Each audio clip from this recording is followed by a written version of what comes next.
새해 복 많이 받으시고요. 오늘도 편안하시고 2026년 병원년 붉은 말의 해죠. 힘차게 하나님의 인도하시는 길로 각자가 좀 걸어가는 복된 한 해가 되시기를 바랍니다. 오늘은 누가복음 12장 35절 이하의 말씀을 읽고 나누며 시작을 할게요. 허리에 띠를 띠고 등불을 켜고 서 있으라. 너희는 마치 그 주인이 혼인집에 돌아와 문을 두드리면 곧 열어주려고 기다리는 사람과 같이 되라. 주인이 와서 깨어 있는 것을 보면 그 정도는 복이 있으리로다. 내가 진실로 너희에게 이르노니 주인이 띠를 띠고 그 종들을 자리에 앉히고 나와 수종들이라. 주인이 혹 이경이나 혹 삼경에 이르러서도 종들이 그같이 하고 있는 것을 보면 그 종들은 복이 있으리로다.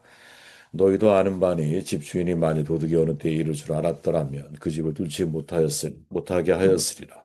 그러므로 너희도 준비하고 있으라. 생각하지 않은 때의 인자가 우리라 하시니라. 죽음을 준비하여 살아야 합니다. 새해 첫날부터 어떻게 하다 보니 말씀이 이렇게 시작을 하네요. 올 한 해가 매일 매 순간이 죽음을 준비하며 살아가는 그러한 한 해가 되시기를 주의 이름으로 축원을 드립니다. 본문이 예수님의 재림에 관한 메시지임을 감안할 때 너희도 준비하고 있으라라는 말씀은 종말을 준비하고 있으라로 대체할 수 있겠죠. 재림은 곧 역사의 종말을 의미하기에 재림신앙은 곧 종말신앙이다 이렇게 표현할 수 있을 거예요. 격변과 혼란의 시대를 지나가고 있죠. 어떤 이의 말처럼 문명의 황혼기가 지금에 적합한 표현이 아니냐. 어느 때보다 말세에 종말이라는 말을 많이 듣고 살아갑니다. 종말에 반응하는 사람들의 반응 두 가지죠. 극단적인 광신주의 아니면 정반대로 극단적인 냉소주의죠. 문제는 이러한 양극단의 종말론으로 인해서 종말을 준비하는 데 소홀해지는 경향이 많은 그리스도인들에게 나타난다는 거예요. 이는 재림의 왕을 기다리는 성도의 입장에서는 경계해야 할 그릇된 태도라고 저는 생각을 하는데 극단적 종말주의나 극단적 냉세주의가 이제 광신주의나 냉소주의는 서로에게 영향을 끼치면서 많은 그리스도인들이 개인 구원에만 심취하고 사회적인 책임을 외면하게 만들거나 아니면 종말에 대한 기대감 자체를 흐리게 만드는 역할을 하죠. 근데 주님은 명료하게 말씀합니다. 너희도 준비하고 있으라. 당연히 질문해야 되죠. 우리가 준비해야 할 건강한 재림신앙, 곧 종말신앙은 무엇일까? 본문에 있는 말씀 근거로 생각해 보면 첫 번째가 있다. 그럼 메멘토 몰이라는 거죠. 이게 정말 중요한 표현이라고 봐요. 여러분 모든 사람들은 다 누구나 죽는다라는 사실을 기억해야만 해요. 이거를 나에게 적용할 수 있어야 된다는 거죠. 대부분 이 사실을 사람들은 알고 있지만 죽음을 준비하는 사람들은 흔치가 않습니다. 왜? 사는데 바쁘니까. 근데 사실은 정말로 잘 살려면, 그러니까 웰빙을 하려면 언제나 잘 죽는 법을 고민해야 되거든요. 웰다잉을 고민해야 한다라는 거거든요. 메멘토 모리. 이건 정말 삶에 대해서 많은 것을 생각하게 만드는 거거든요. 로마 시대에 전쟁에 승리하고 돌아오는 개선 장군, 시가 행진을 할 때 노예를 시키어 행렬 뒤에서 메멘토 모리를 큰 소리로 외치게 했다 그러잖아요. 죽음을 기억해라. 이유가 뭐냐? 너 전쟁에서 이겼다고 너무 우쭐대지 마. 오늘은 개선 장군이지만 내일은 네가 패전 장군이 될 수 있어. 그렇게 겸손하게 행동해야 돼. 이런 의미거든요. 여러분 세상에 아무리 내가 이제 으뜸 최고의 자리에 있는 것처럼 보여도 항상 세상은 여러분 나보다도 높은 위치에 있는 사람이 존재하는 법이에요. 나중에 말씀을 나누겠지만 예수님이 바리새인 나오는 한 집에 들어가 식사를 나눌 때 거기엔 율법학자 바리새인들이 있었는데 저마다 자리 싸움을 하잖아요. 그러니까 주님이 말씀하시는 게 뭡니까? 너희는 들어오자마자 가장 낮은 자리에 가서 앉아 이렇게 말을 하죠. 인생은 여러분 정말 교만하게 인생을 살아가지 않는 중요한 방법은 오늘의 승리가 내일의 승리를 보장하지 않는다라는 것이고 오늘의 위치가 내일의 위치를 보장하지 않는다라는 거예요. 언제든지 선줄로 생각하는 사람은 넘어질까를 조심해야 되는 것이고 언제든지 내가 이 세상을 영원히 살 것처럼 생각하지 말고 죽음이 내 앞에 있다라는 사실을 잊지 않고 살아가는 것이 현재를 살아가는 데 있어서 되게 중요한 태도라는 거죠. 우리가 잘 알지만 카르페 디엠 죽은 시인의 사회에서 로빈 윌리엄스가 키팅 선생이 했던 말이잖아요. 로버트 헤릭의 시를 인용한 거죠. 그럼 로버트 헤릭의 시가 뭐냐? 이런 내용이에요. 시간이 있을 때 장미봉우리를 거두라. 시간은 흘러 오늘 핀 꽃이 내일이면 질 것이니 우리는 내일이 아닌 오늘을 살아야 한다. 인간은 언젠가 죽는다. 그 누구도 예외는 없다. 그러니 단 한 번 사는 인생 가능한 한 특별하게 살아야 한다. 핵심이 뭡니까? 언젠가 죽는다. 누구도 예외가 없다. 그렇기에 오늘을 살아야 되는 거예요. 카르페 디엠. 이 사실을 깨달은 사람만이 내일이 아닌 오늘을 살아가는 거죠. 그래서 오늘이 프레젠트, 선물이 되는 거예요. 내일은 우리의 몫이 아닌 거예요. 내일을 보장하지 마십시오, 여러분. 내일에 대한 기대감을 가지고 살아야겠지만 주님의 말씀을 항상 기억하며 살아야 돼요. 내일은 내일이 알아서 하는 일이야. 그 내일이 나에게 주어져야 내일을 사는 거지. 우리에게 주어진 최고의 마지막은 오늘밖에 없는 거예요. 오늘 하루 무기력했다면 죽음을 한번 다시 기억해 봐야 돼요.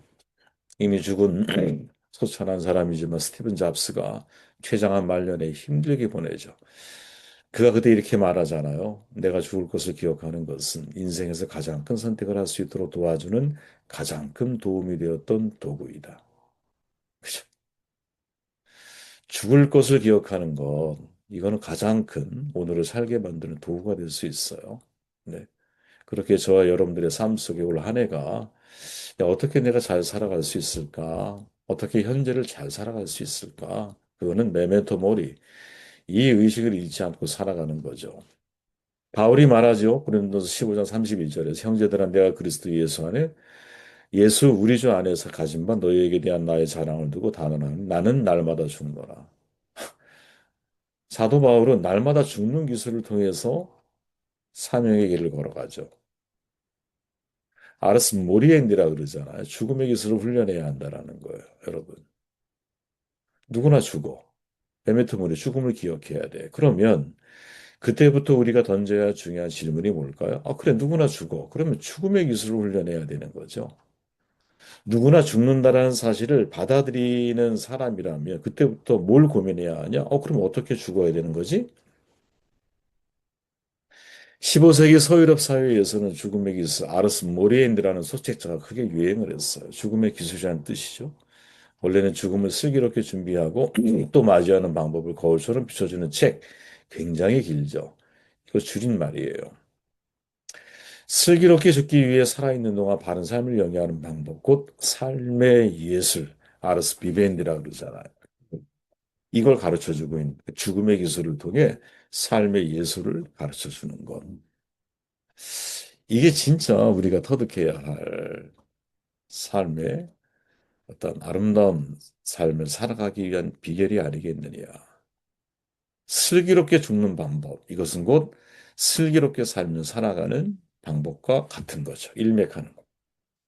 사도 바울은 사도들에게 십자가와 연합된 삶의 비밀을 전하죠. 그 비밀이 뭡니까? 나는 날마다 죽는다. 이거예요. 바울은 죽음이 날마다 일어나야 한다. 이렇게 말하는 거죠. 여기서의 죽음은 우리가 잘 알지만 우리의 욕구, 정욕, 생각, 동기 이걸 다 내려놓고 오직 무엇? 그분의 욕구, 하나님을 말하는 거예요. 그분의 생각, 그분의 동기를 선택해야 한다라는 거죠. 간단한 것 같죠? 너무나 어려운 일이에요, 여러분. 왜? 인간의 옛습관은 또 인간의 자기에 대한 삶의 애착은 상상을 초월하거든요. 우리는 자아에 대해서 죽음으로써 진실하게 사는 능력을 얻어야 되는 거거든요. 내 생각을 내려놓고 하나님의 말씀으로 채우는 거야. 자기를 부인하고 십자가를 지고 주님을 따라가야 되는 거죠. 매일 매 순간. 이것이 요한복음 17장에서 예수님은 뭐라고 표현하시는 거예요? 내가 하고 싶은 일, 내가 만나고 싶은 사람, 내가 하고 싶은 말이 아니라 내게 하라고 주신 일, 내게 주신 사람들, 내게 주신 말씀으로 살아가는 것. 이게 진짜 서브 미션, 순복이라고 표현할 수 있는 거죠. 자발적으로 내가 하나님의 뜻을 따라 살아가려고 하는 것. 그때 우리 안에 예수 그리스도의 생명이 움트는 거거든요. 우리의 뜻을 하나님의 뜻으로 바꾸고 우리의 선택을 하나님의 선택으로 바꾸는 일, 의식적인 결정인 거예요. 그래서 이를 잘 알고 있었던 중세의 수도사들은 경건 훈련에서 죽음을 기억하는 이 메멘토 모리 플러스 아르스 모리엔디 죽음의 기술을 훈련하는 것 이거를 경건 훈련의 핵심으로 삼았다 그래요. 저는 그 시대에 살아보지는 않았지만 자료들을 확인해 보면 메멘토 모리와 동시에 아르스 모리엔디 이게 그 사람들에게 있어서 수도사들에게 너무나 중요한 훈련이었다라는 거죠. 매일 나는 죽고 주님이 사는 훈련. 결코 쉬운 훈련이 아니에요. 왜? 앤드류 머레이의 말처럼 반항은 죄인의 체질이고 순종은 힘든 학습이기 때문인 거죠. 우리의 체질이 뭐냐? 그건 반항이에요. 우리가 아이를 키워봐서 알잖아요, 부모님들. 이유 없이 반항을 할 때가 있어. 뭐 한두 번이 아니에요, 사실은. 우리도 마찬가지잖아요. 사람과 교제를 나누다 보면, 이유 없이 저분이 반항을 하고 있구나. 이런 걸 경험할 때가 얼마나 많아요.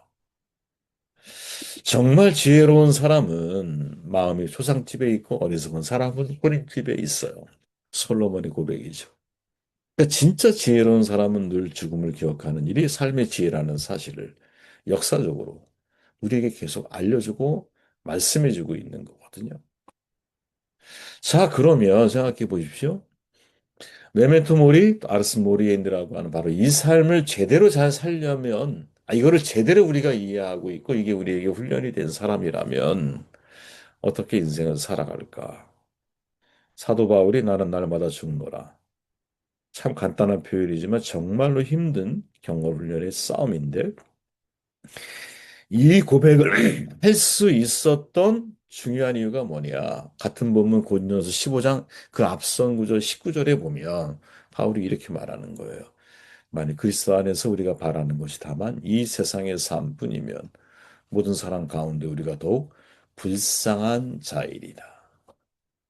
바울이 나는 날마다 죽노라 고백하게 된 이유가 뭐냐?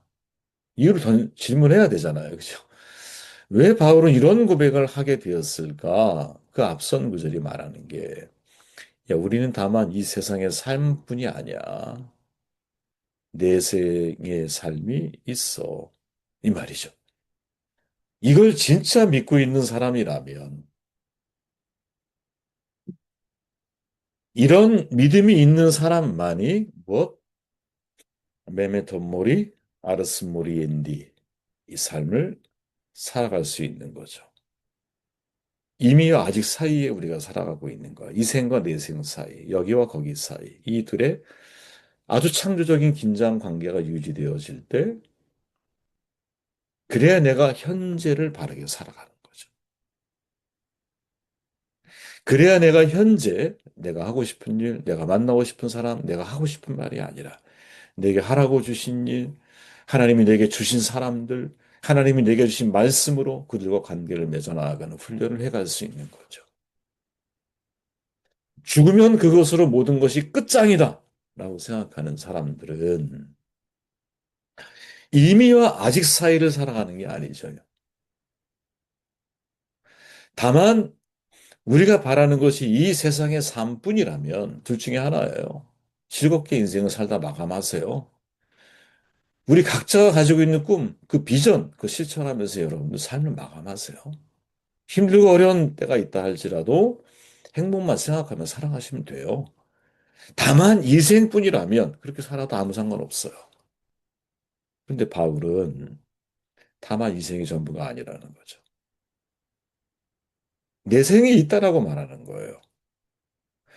그렇기에 이전까지 그가 즐겁게 살아왔던 삶의 방식이 아니라 이제는 내가 나에게 주어져 있는 인생을 어떻게 사명 중심, 표대를 향해서 마지막까지 내게 주신 사명을 완성하기 위해서 그렇게 인생을 살아가는 거죠. 그것을 위해 어떻게 나는 날마다 죽노라.